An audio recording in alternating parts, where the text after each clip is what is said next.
After my billionaire grandpa died in a horrific accident, his lawyer dropped a bombshell. I was named the sole heir to his $7 billion fortune. My parents and brother exploded in rage, demanded I hand it over, and when I refused, they kicked me out that very night. With nothing but a suitcase and a key he once pressed into my hand, I drove to his mansion.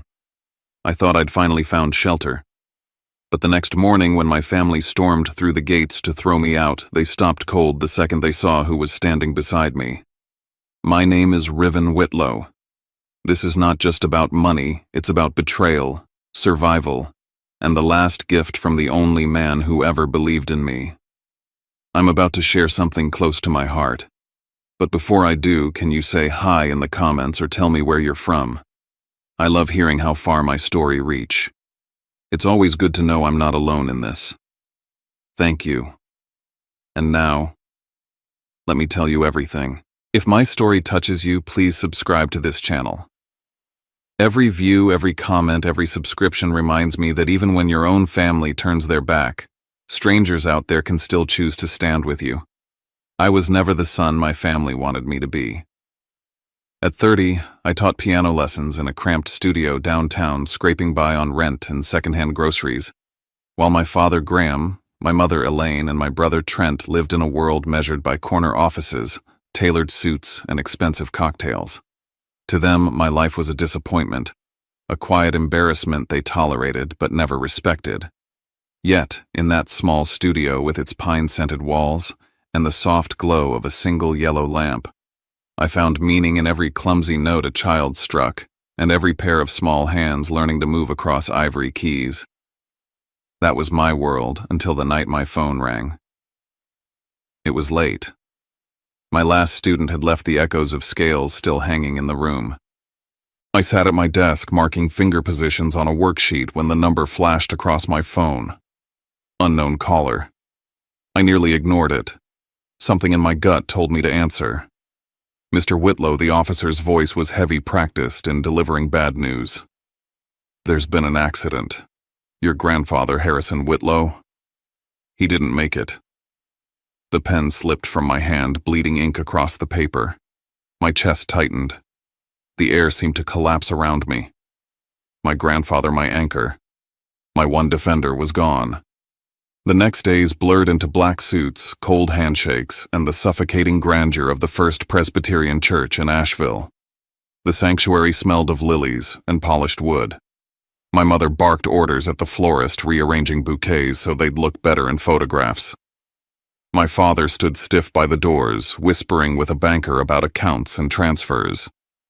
Trent leaned against a column, scrolling through his phone like the whole event was an inconvenience. And I, standing alone, watched the only person who had ever believed in me lowered into the ground. I remembered his voice, soft but commanding, as he placed my hand on the piano when I was a boy. Riven, he whispered, tapping my chest. Money can buy a piano, but it can't buy music. That comes from here. Those words became my compass, even as my parents scoffed at my career. At the open casket, I placed a single white lily on his chest. My lips trembled. I'll carry it forward, Grandpa, I promise. But when I turned, I caught a glimpse of faces in the crowd: business associates, journalists, opportunists. Their whispers weren't about his kindness, his values, or his laughter. They were about the Whitlow fortune, $7 billion. The will. Next week.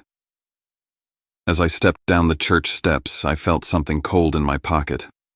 The small brass key engraved HW, the one he'd slipped into my hand months earlier. For when you have nowhere else to go, he'd said with that cryptic smile. At the time, I thought it was just sentiment. Now I wondered if he'd seen this day coming. Two moments stuck with me that day. One was the silent nod from a woman I didn't know, a tall Latina in a gray suit who looked at me as if we shared a secret. Later, I'd learn her name, Lucia Ramos, my grandfather's COO. The second was a hushed exchange I overheard between my father and an unfamiliar man. The escrow account must be triggered early. He said there's a clause. Their voices faded, but the words rooted in me like thorns. My grandfather hadn't just left behind money. He'd left behind a plan. At the church entrance, Mason Everett, our family lawyer, leaned close. Monday, 9 a.m. Montfort Avenue, he murmured. Your grandfather left a message just for you.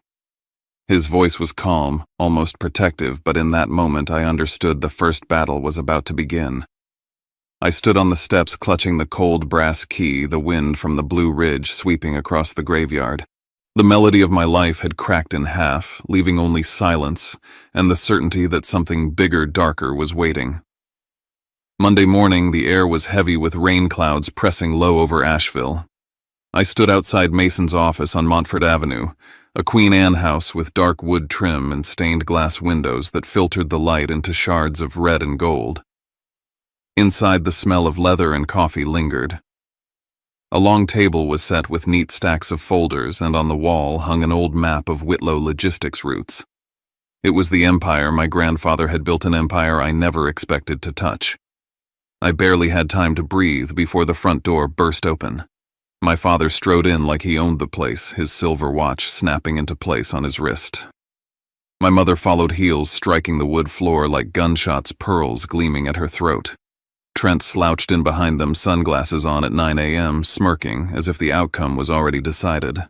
They sat at the head of the table, claiming their positions before Mason even spoke. Mason cleared his throat, adjusted his glasses, and began. Henry Whitlow was of sound mind when he revised his will. He underwent independent medical evaluations, all documented. I was present for each signing. My father waved a dismissive hand. Spare us the ceremony. But Mason pressed on.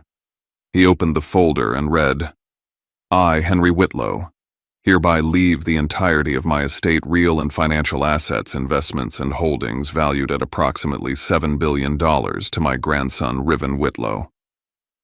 The room froze. My stomach lurched. My mother gasped, knuckles white against the table. My father shot to his feet, the chair toppling behind him. Trent slammed his fist against the oak. What about me? What about us? This is insane. Mason didn't flinch. Mr. Whitlow anticipated this response. He made it clear this decision was deliberate. He stated that Graham and Elaine had been provided for amply during his lifetime, and that Trent's repeated failures proved he lacked the discipline to steward the fortune. He wished his legacy to pass solely to Riven. Before anyone could argue further, Mason dimmed the lights and pressed a button on a remote. A video flickered onto the screen.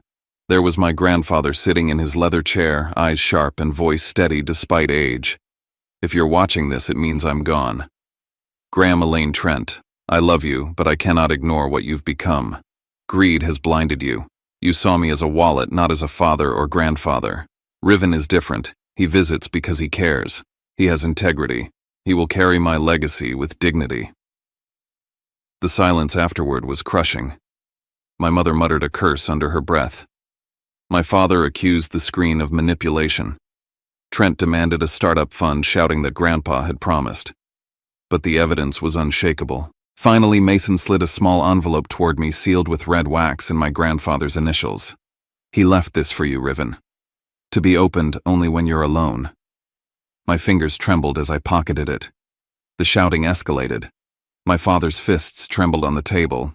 My mother hissed about betrayal. Trent demanded capital.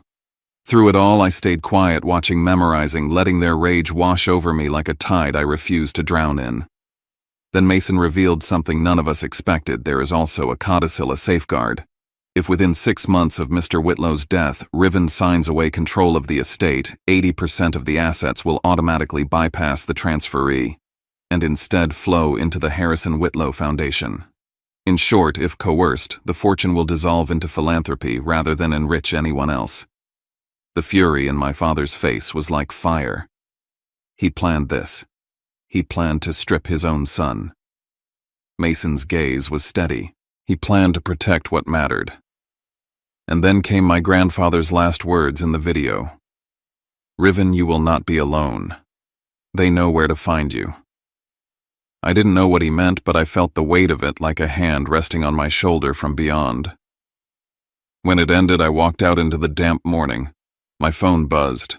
A message from my father tonight. 7 p.m. Be home to discuss.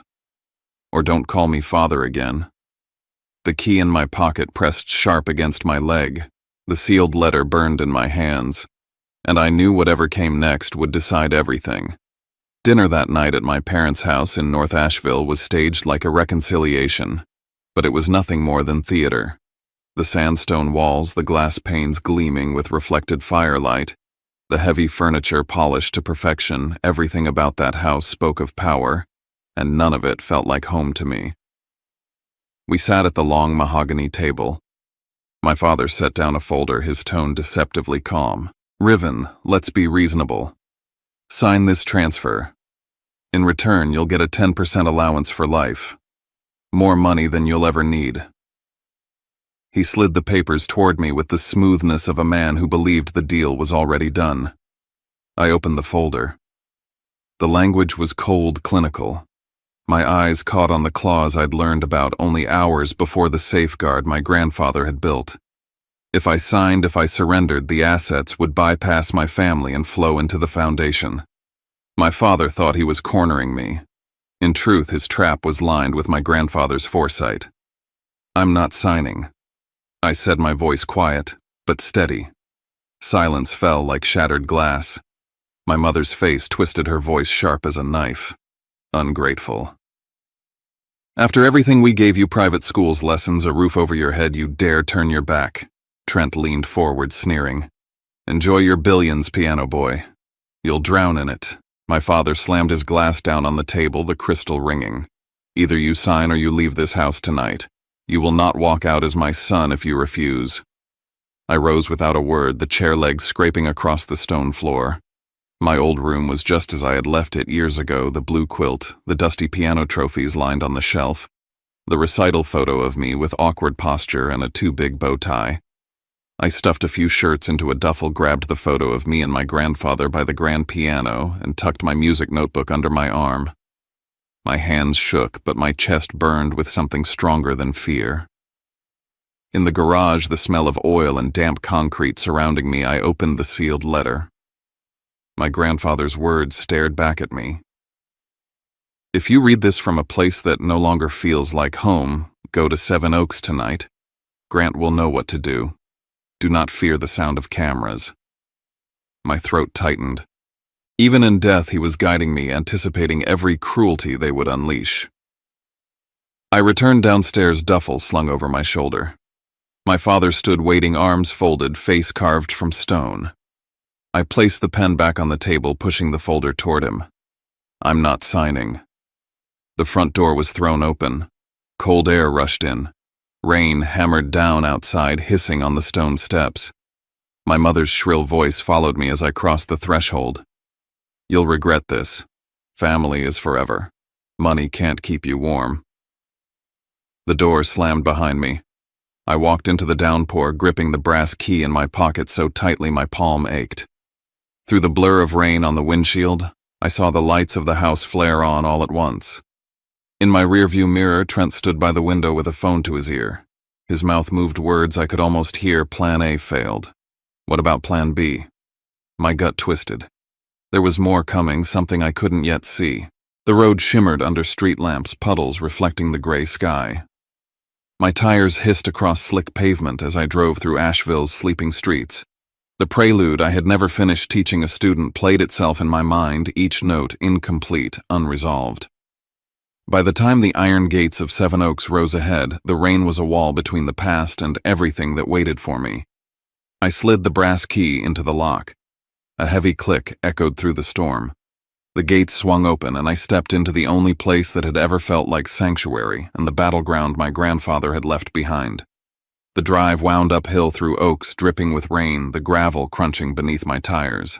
Lights glowed faintly in the windows of Seven Oaks, the estate that had once been my childhood refuge. Tonight it looked like a fortress, silent and waiting. The front doors opened before I could knock. A tall man with graying hair and a pressed suit stood in the doorway. His eyes softened when they found me. "Mr. Riven," he said with a respectful bow of his head. "Your grandfather knew you'd come tonight." It was Grant Holloway, the man who had been at my grandfather's side for decades. He led me through the grand foyer, the air rich with the scent of cedar and lemon polish. The marble floor reflected the chandelier's glow. The sitting room still carried the faint musk of wood smoke. The grand piano in the music hall sat under its velvet cover, silent as if waiting for my hands. Through the tall windows I could see the rain-slicked roses in the garden, their petals heavy with water. "Come," Grant said, his tone steady but grave. He guided me down a corridor lined with portraits of Whitlow ancestors, their painted eyes seeming to follow me. At the end was a steel-reinforced door. Inside, the hum of machinery filled the space, a wall of monitors casting a cold blue light every corner of the estate under surveillance. "He had this installed last year," Grant explained. "Said there would come a time when it would matter. He told me it would be family we'd need to guard against." The words struck me harder than I wanted to admit. To need cameras against your own blood. My grandfather had seen this coming long before I had. Later, I sat by the fireplace in the study, staring at the old chessboard we used to battle over on Sunday afternoons. The sealed letter weighed heavy in my pocket. I opened it again, reading every line this time. "I have left behind those you can trust. When they come, open the door for them. You are not alone." Near midnight, headlights swept across the driveway. My pulse quickened. I heard the gravel crunch and the low murmur of voices. The doorbell rang once sharp and echoing through the hall. Grant moved to the door and opened it. Standing there, rain dripping from his coat, was Mason Everett, the lawyer who had read my grandfather's will. He carried a thick folder under his arm. His eyes met mine, and for the first time since the funeral, I felt a surge of something I thought I'd lost resolve. He set the folder on the table. "Your grandfather called this the safeguard file. He wanted you to have this if the family turned on you. It outlines a reserve fund independent of the estate that will cover 2 years of council security and operations. He wanted to make sure you had room to breathe before they came at you with everything they had. 2 years. My grandfather had given me a window of survival, a chance to grow into the role I hadn't asked for but couldn't abandon." Grant shifted uneasily. "There's more." He pulled up footage from the cameras. The monitors flickered, and there was Trent, my brother, slipping through a side entrance after the funeral, rifling through drawers before hurrying out again. Grant's jaw tightened. That's only part of what was captured. The rest. "It's better we hold back until the time is right." Mason leaned closer, lowering his voice. "Before your grandfather passed, he met with Judge Eleanor Price. He asked her to act as an independent overseer to make sure no challenge could strip you of what he left. She agreed. You're not standing against them alone." I sat back in the leather chair, the fire's glow painting the room in amber. The weight of the past 24 hours pressed down, but beneath it something new stirred, a line drawn, a stand taken. Mason placed a hand on my shoulder. "Tomorrow others will come." He made sure of that. "But be ready. They won't wait long to strike." I looked around the mansion at the shadows that seemed to carry my grandfather's presence. For the first time since the reading of the will, I didn't feel like a man abandoned. I felt like a man stepping into a war that had already begun, armed with allies I hadn't yet met, and a legacy I couldn't walk away from. Morning at Seven Oaks carried a heavy stillness, the kind of silence that hummed in the walls like the house itself was waiting. I sat at the oak dining table, the chandelier above casting a harsh white glow across the empty chairs. Grant appeared at the door and cleared his throat softly. "Someone is here to see you, Mr. Riven." I rose, half expecting another attack, but when the door opened I saw a woman with graying hair and tired eyes that immediately filled with tears. Delia Monroe. She had been my grandparents' housekeeper for over 20 years. She set down her worn handbag and stepped forward without hesitation, wrapping her arms around me. Her voice shook. "You look so much like your mother did when she was young before she changed." Delia reached into her bag and placed 2 bound journals on the table. "These were your grandmother's. She recorded everything, every visit, every demand, every kindness." My hands trembled as I opened the first. In her looping handwriting were lines that struck like daggers. "Graham came again today asking for more money. When we refused, he shouted, called us selfish. Later, Riven arrived with soup. He stayed until Harrison's fever broke. Page after page showed the same pattern, my parents and Trent treating my grandparents like a vault while I came not for money but because I loved them. Reading it was agony. Yet each word was proof undeniable that my grandfather hadn't acted on a whim when he left me everything. By noon, another visitor arrived. Lucia Ramos, the COO of Whitlow Logistics, stood in the doorway with her laptop bag. She had been the woman who nodded at me during the funeral. She shook my hand firmly, her eyes sharp but kind. "Your grandfather trusted me to tell you this," she said, opening her computer to reveal spreadsheets and financial reports. "He refused to invest in Trent's ventures because Trent burned through millions in reckless startups. Harrison told me once, 'A fortune is not a toy.' He believed you would never let it become one." Her words steadied me. Yet they also carried weight within the company. Not everyone agreed with my inheritance. Some directors had long ties to my father. "There are people inside," she said carefully, "who will not accept you. You need to know that." Later that afternoon, Vikram Desai arrived. The family's trusted investment advisor, he carried thick binders full of records.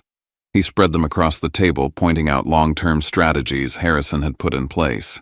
He thought 50 years ahead, Vikram explained. He diversified, protected, safeguarded every corner. He knew one day this responsibility would fall to you, and he made sure it would be sustainable. One by one, the people my grandfather had trusted came forward, each bringing proof, each handing me a piece of the puzzle. I realized what he had done. He had built a shield for me, not made of steel but of loyalty, memory, and documentation. Still, with every piece came a reminder of how deeply my family had betrayed him and me. As dusk settled over the estate, I sat alone in the study, the journals open beside me. My phone buzzed. A number I didn't recognize. The message was brief. "Tonight at 11, be careful in the study. Not all your allies are truly yours." A chill spread down my spine. I turned back to the journal, flipping to the final page. My grandmother's handwriting was shaky, faint.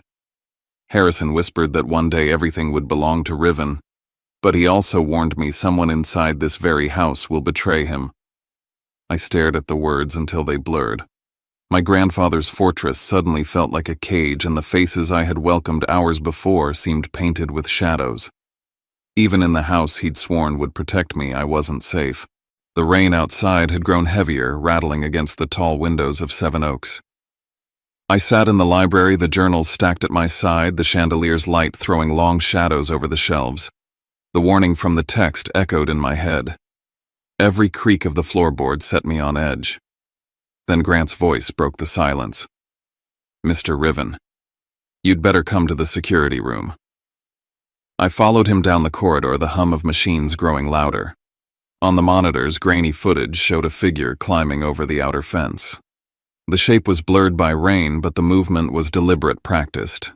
I leaned closer, but before I could make out a face, the feed stuttered and went black. Several cameras flickered, whole sections of footage vanishing. Mason, who had stayed late to review documents, rushed in. His eyes narrowed as he studied the frozen screens. "That doesn't just happen. Someone with access to the codes did this." His gaze swept the room. "Which means someone inside this house." My stomach sank. The warning text hadn't been paranoia, it was real. The betrayal wasn't coming from outside. It was within the very circle my grandfather had left me. That night, unable to sleep, I walked the halls of Seven Oaks. The storm roared outside, thunder shaking the windows. Halfway down the corridor, I froze. Footsteps. Soft, deliberate, not mine. I turned sharply, but the hall was empty. The portraits of my ancestors stared back at me in silence. When I returned to the music hall, I stopped cold.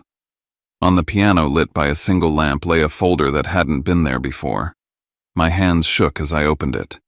Inside was a photocopy of a legal agreement stamped and signed with my name. The document claimed I had already authorized the full transfer of the Whitlow estate to my father. My chest burned with fury.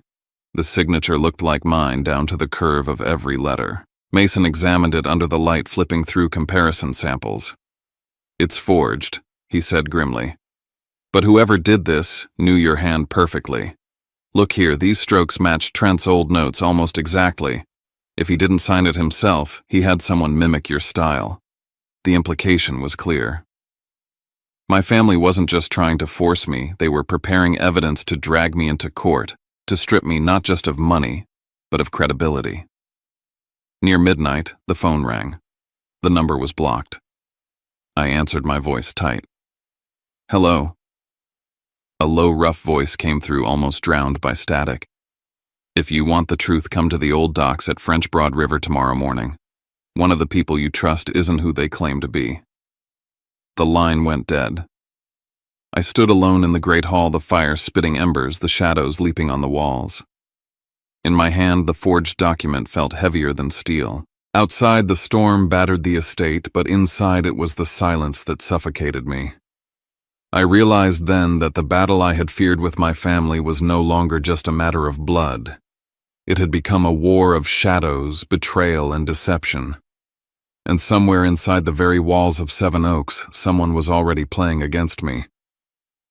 The French Broad River lay quiet under the gray morning sky, the air cold enough to sting my face.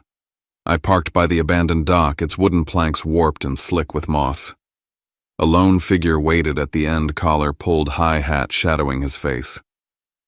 He didn't speak at first, only handed me a small USB drive. His voice, when it came, was rough, as though torn from his throat. "Watch carefully.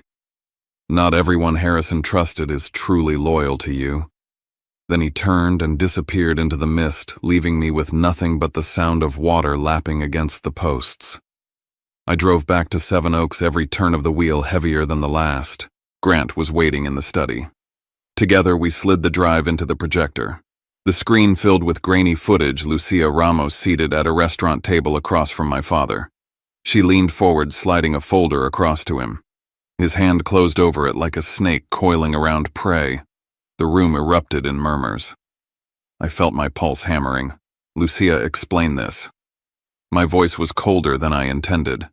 She straightened her back, her face tight. "That's not what it looks like. Harrison told me to monitor Graham's movements. That could have been a setup. Look closer. The timestamps don't even match." Before I could respond, Vikram leaned over, eyes fixed on the screen. "She's right. Look here, frame spliced, pixels blurred. This was edited. Someone wanted you to doubt her." He turned to me with quiet urgency. "This has Graham's fingerprints all over it. He's trying to fracture us." The room swelled with voices, accusation meeting defense, loyalty colliding with suspicion. I looked from face to face, doubt settling like smoke. Every ally my grandfather had left me now seemed under a shadow. By nightfall, the estate felt colder. As I returned to my study, something caught my eye. An envelope slipped under the door. I tore it open with shaking hands. Inside were photographs of me and Mason meeting privately in his office, grainy but clear enough to spark doubt. Across the bottom, scrawled in thick black letters, "The closest one is the most dangerous." My chest tightened. Mason had been my anchor, the one constant voice of reason. Now even that bond was under attack. I looked around the study at the faces of those who had sworn to protect me, Lucia, Vikram, Grant. None of them met my eyes. That night I sat alone at the desk where my grandfather once worked. The journals lay open, the photographs scattered across the wood, the USB still glowing in the projector. My grandfather's words echoed. "You will not be alone." Yet for the first time I felt utterly terrifyingly alone. Engines growled outside the gates the following evening. From the security monitors I watched sleek black cars roll to a stop, headlights piercing the rain. Men in suits spilled out, briefcases in hand. And at the center, Graham, Elaine, and Trent, their expressions hard with intent. The great hall of Seven Oaks blazed with light when they entered, their shoes striking the marble like gunshots. My father's voice cut the air. "Riven is unfit to manage the estate. We have evidence documents signed in his hand." One of the lawyers opened a briefcase, laying out the forged contract that bore my name. The paper gleamed under the chandelier, damning in its neat lines.